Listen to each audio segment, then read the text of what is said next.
हर हर महादेव दोस्तों, कैसे हैं आप सभी। दोस्तों, एकादशी का व्रत सभी व्रतों में श्रेष्ठ माना गया है और उसमें भी ज्येष्ठ मास की शुक्ल पक्ष की एकादशी, जिसे निर्जला एकादशी, भीमसेन एकादशी भी कहा जाता है।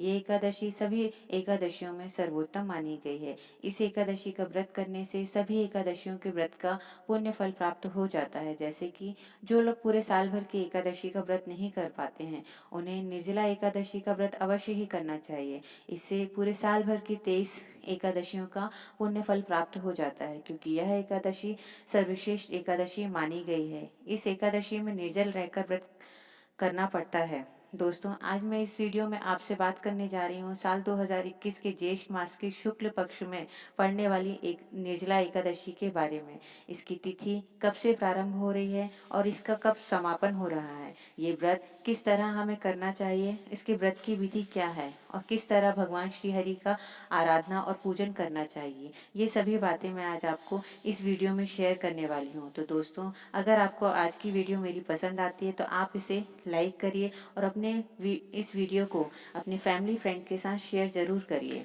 दोस्तों, इस बार निर्जला एकादशी 21 जून 2021 को है। साल की बाकी एकादशियों में व्रती को पानी पीने की मनाही नहीं होती है, लेकिन निर्जला एकादशी में व्रत निर्जल यानी बिना पानी पिए किया जाता है। व्रत शुरू करने से लेकर व्रत के पारण करने तक इस दिन जल की एक बूंद भी ग्रहण नहीं की जाती है।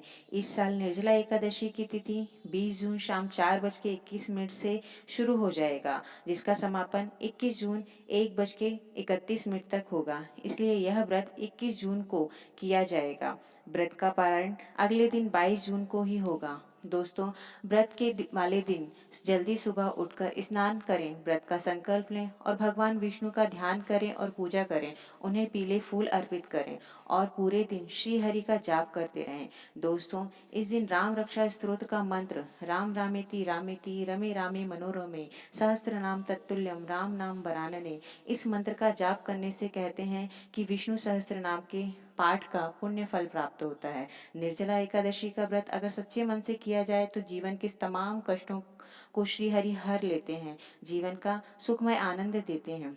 दोस्तों, मैं आपको निर्जला एकादशी व्रत की कथा सुनाने जा रही हूँ, इसे ध्यान पूर्वक सुनिए। एक बार भीमसेन व्यास जी से कहने लगे कि हे पितामह, माता भ्राता युधिष्ठिर, माता कुंती, द्रौपदी, अर्जुन, नकुल, सहदेव सभी मुझे एकादशी व्रत करने को कहते हैं, परंतु महाराज, मैं भगवान की पूजा भक्ति आदि तो कर सकता हूँ, दान भी दे सकता हूँ, किंतु भोजन के बिना नहीं रह सकता। इस पर व्यास जी कहने लगे, हे भीमसेन, यदि नरक तुम्हें बुरा और स्वर्ग तुम्हें अच्छा लगता है तो प्रत्येक मास की दोनों एकादशियों को अन्न मत खाया करो। इस पर भीमसेन बोले, हे पितामह, मैं तो पहले ही कह चुका हूँ, मैं भूख सहन नहीं कर सकता।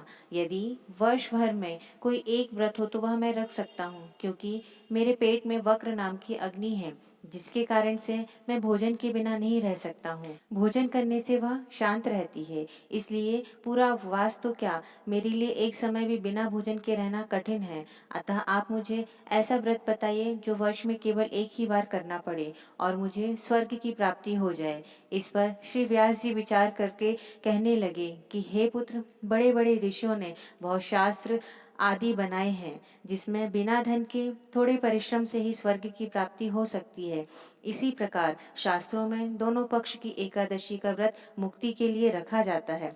ऐसा सुनकर भीमसेन घबराकर कांपने लगे और व्यास जी से इसका दूसरा उपाय बताने के लिए विनती करने लगे। कहते हैं कि ऐसा सुनकर व्यास जी कहने लगे कि वृषभ और मिथुन की संक्रांति के बीच में ज्येष्ठ मास की शुक्ल पक्ष की जो एकादशी आती है, उसका नाम निर्जला है। इस एकादशी में अन्न तो दूर की बात है, जल भी नहीं किया जाता। तुम उस एकादशी का व्रत को, इस एकादशी के व्रत से स्नान और आचमन के सिवा जल का प्रयोग वर्जित है।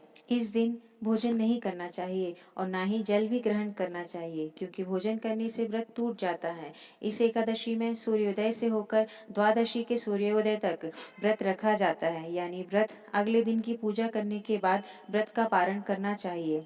व्यास जी ने भीम से बताया कि इस व्रत के बारे में स्वयं भगवान ने उन्हें बताया था। यह व्रत सभी पुण्य कर्मों और दान से बढ़कर है। इस व्रत को करने से मनुष्य समस्त प्रकार के पापों से मुक्त हो जाता है।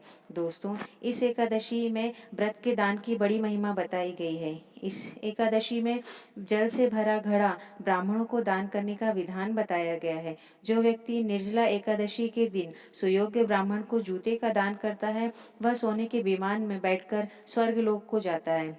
इस व्रत में अन्नदान, छाता दान, बिस्तर दान, वस्त्र दान करने का भी महत्व बताया गया है। तो दोस्तों, आज की जानकारी बस इतनी ही। ओम नमः शिवाय।